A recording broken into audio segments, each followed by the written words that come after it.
Alright, so now we have heard the term broker a lot of times in this course, and we understand what broker means in context of Kafka. Now there's another term which is controller, and when we will be creating our cluster, we will be creating multiple brokers, and those brokers will not just be performing the role of broker, but some of them may be controllers. Well, some of them could be just controller, some of them could be just broker, and some could be performing a combined role of broker as well as controller. So they'll be performing two roles, all right? Broker as well as controller. So before we reach that point where we are configuring brokers and controllers and we start scratching our head, what does controller mean?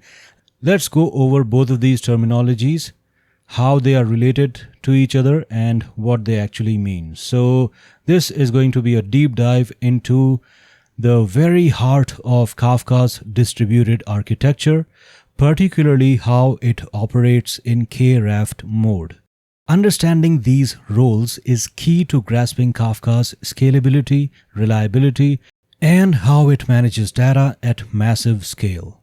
Let's explore the brains and the bronze of a Kafka cluster. Before Kafka 4.0 and with KRaft being production ready since 3.3, Kafka traditionally relied on an external system called Apache Zookeeper to manage its cluster metadata, like which topics exist, which brokers are alive, who is the leader for each partition, etc. Zookeeper was the brain of the Kafka cluster. With KRaft, Kafka Raft metadata, Kafka has become self-managed. It has absorbed the metadata management capabilities directly into the Kafka brokers themselves. This means that Kafka nodes, the servers running Kafka, now explicitly take on different process roles to manage both data and metadata. This significantly simplifies deployment and improves scalability. These roles are broker and controller. Let's start with the broker role. This is what most people typically think of when they hear Kafka server. A Kafka server is a single server that participates in the Kafka cluster. It's primarily responsible for the data plane of Kafka. Its key responsibilities include storing data. Brokers are where the actual data is physically stored in topic partitions. With actual data, I mean your events or records. Each partition resides on a broker. When a producer sends a message, it connects to a broker, the leader for a specific partition, and appends the message to the partition's log. Leader and follower is something that we are going to explore in later lectures once we are done with understanding controller and broker. Apart from handling producer requests, we also handle consumer requests in brokers. So when a consumer wants to read messages, it connects to a broker and pulls messages from its assigned partitions. If a topic partition has replicas, brokers coordinate to copy data between the leader and its follower replicas, ensuring data redundancy and fault tolerance. Brokers can also provide clients with metadata about the cluster. For example, where a topic's partitions are located, who the leader is, etc. And this is why clients typically connect via bootstrap.servers pointing to brokers. Think of a Kafka broker like a well-organized, highly efficient warehouse with dedicated staff. It receives incoming goods like messages, stores them on specific shelves or partitions, and retrieves them whenever someone requests them. It also ensures multiple copies of popular items are kept in other warehouses for backup. Next, we have the controller role. This is the brain or the orchestrator of the Kafka cluster, especially prominent in KRaft. A Kafka controller is also a server or a specific process running on a server within the Kafka cluster. In a KRaft cluster, there's always an actively elected controller leader among a set of designated controller eligible nodes. All right, so if anyone has taken the RabbitMQ course, we ran multiple nodes. And if you remember, there was a leader and others were followers. And there are always multiple instances of RabbitMQ in a RabbitMQ cluster. Similarly, when we are going to work on Kafka, there will be multiple nodes. And those nodes will be part of a big cluster.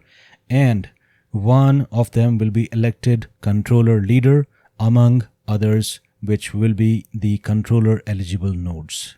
So now the key responsibilities of the control plane or the controller are that the controller leader is the single source of truth for the entire cluster's state. It knows which topics exist, how many partitions they have, which brokers are currently active and available, which broker is the current leader for each partition, the state of consumer groups, although the actual offsets are stored on brokers. Next key responsibility is leader election. If a partition leader fails, the controller leader is responsible for quickly electing a new leader from the available in-sync replicas. And when there is a change in the cluster, for example, if a new topic is created, or if a broker goes down, or if a new partition leader is elected, the controller leader is responsible for notifying all other brokers about these changes. When brokers join or leave the cluster, the controller leader manages their registration and updates the cluster state. The controller ensures a smooth handoff of leadership when a broker is deliberately shut down. A Kafka controller is like the central air traffic controller for an airport. It doesn't handle the luggage or passengers or passenger data, but it directs every plane. Plane can be the partition leader, so it will direct every partition leader. So continuing the analogy, it directs every plane, knows the status of every runway. Every runway can be equated to broker and ensures safe and orderly operations for the entire airport system. If the main controller fails, a backup quickly takes over. In KRaft mode, in Kafka 4.0, you have the flexibility to run the broker and controller roles on the same physical server combined, or on separate servers like dedicated controller or dedicated broker. This choice has significant implications for performance, scalability, and operational complexity. And here's a table that shows you the difference between combined role and dedicated roles. So go through this. This is a good comparison of the combined roles and dedicated roles. Now for combined role, where a node is acting as a broker as well as a controller, let me give you an analogy. Like one person trying to be both the central air traffic controller and load luggage onto planes. It works for a small airport, like for development or for testing, but for a busy international hub, and that can be equated to large production, it would be chaos. All right, so that's why we can use combined roles in our local setup during development or for testing, but for actual production, for large production, you do need dedicated roles for controller and brokers. For separate roles like broker on one instance and controller on another instance, it's like having a dedicated air traffic controller in the tower and separate teams handling luggage. Each does their specialized job, leading to much higher efficiency and reliability at scale. As a Kafka developer writing producer and consumer applications, you generally interact primarily with the brokers. When you configure your Kafka client, producer, or consumer, you provide a list of bootstrap.servers, for example, localhost 9092. These are always the addresses of Kafka brokers. So these bootstrap.servers, these are the addresses of our Kafka brokers.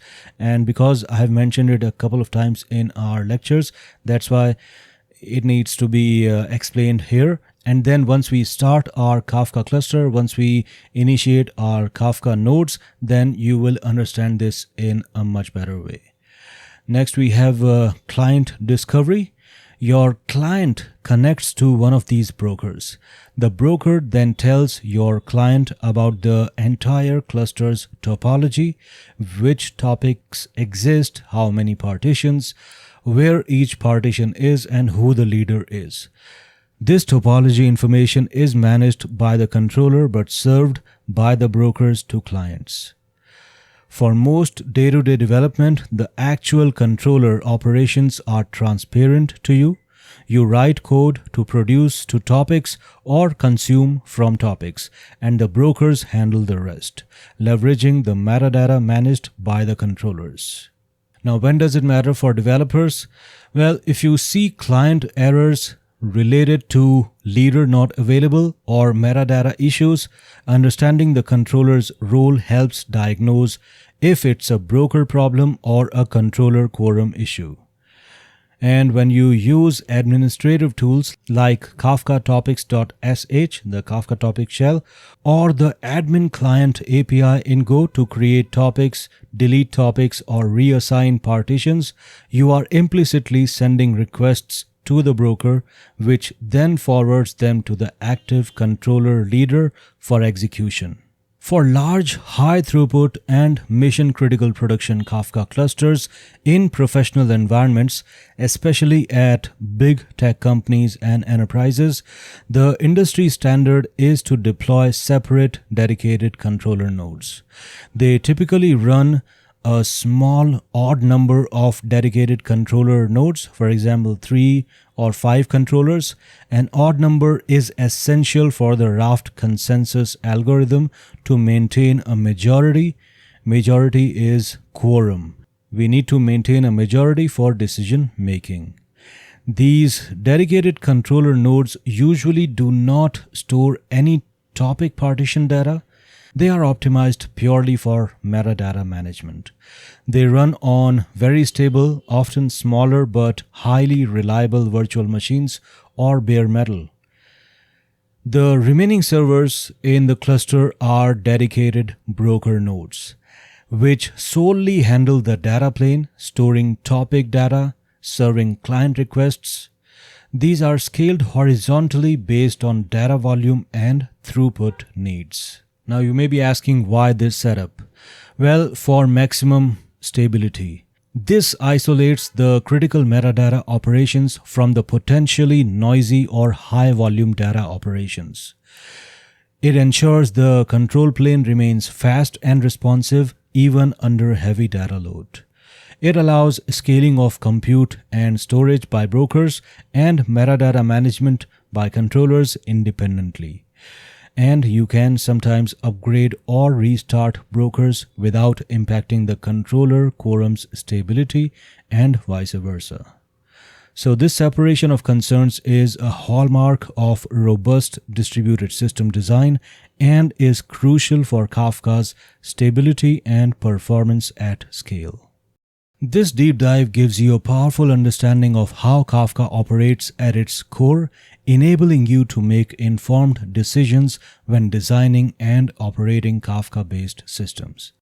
You now have a truly comprehensive understanding of Kafka's architecture from the highest level down to the roles of each node.